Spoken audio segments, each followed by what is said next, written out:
Hello friends, welcome back to my channel. இன்னைக்கு நம்ம அரைக்கீரை தண்டு பொரியல் செய்ய போகிறோம். வீடியோவை ஸ்கிப் பண்ணாமல் பாருங்கள். இப்போ எப்படி சேர்த்துன்னு பார்க்கலாம். நம்ம கீரைலாம் சமைக்கும்போது கீரையை மட்டும் பறிச்சுக்கிட்டு இந்த தண்டெல்லாம் தூக்கி போட்டுருவோம்.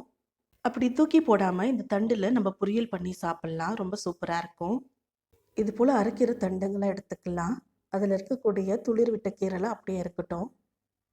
இப்போ இந்த கீரை தண்டை நல்லா அலசிட்டு பொடியாக நறுக்கி வச்சுக்கலாம். இப்போ ஸ்டவ்வில் ஒரு கடாய் வச்சு சூடு பண்ணிக்கலாம். கடாய் நல்லா சூடானதோ 2 டேபிள் ஸ்பூன் எண்ணெய் சேர்த்துக்கலாம்.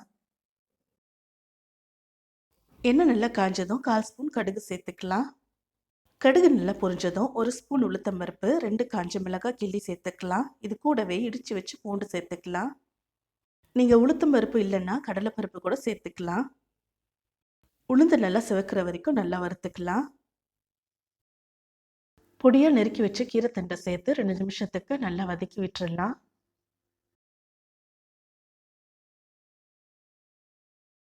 கீரைத்தண்டு நல்லா வதங்கினதோ 1/4 ஸ்பூன் மஞ்சள் தூள், தேவையான அளவு உப்பு சேர்த்து கலந்து விட்டுறலாம்.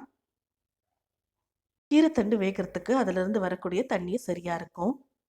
நம்ம தண்ணி எதுவுமே சேர்க்க போகிறதில்ல. கீரைத்தண்டு நல்லா வெந்ததும் 1/4 கப் அளவுக்கு துருவின தேங்காய் சேர்த்துக்கலாம்.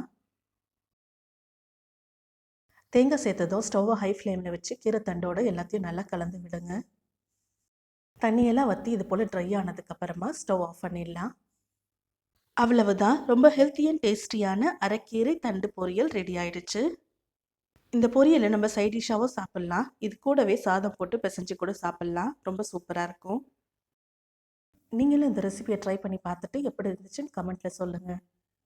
இந்த ரெசிபி உங்களுக்கு பிடிச்சிருந்தா லைக் பண்ணுங்கள், ஷேர் பண்ணுங்கள், கமெண்ட் பண்ணுங்கள். என்னோடய சேனலை முதல் முறையாக நீங்கள் பார்க்குறீங்கன்னா மறக்காமல் சப்ஸ்கிரைப் பண்ணுங்கள். பக்கத்தில் இருக்க பெல் ஐக்கானை கிளிக் பண்ணுங்கள். அப்போ தான் நான் போடுற புது வீடியோவோட நோட்டிஃபிகேஷன்ஸ் உங்களுக்கு வரும். தேங்க்ஸ் ஃபார் வாட்சிங்.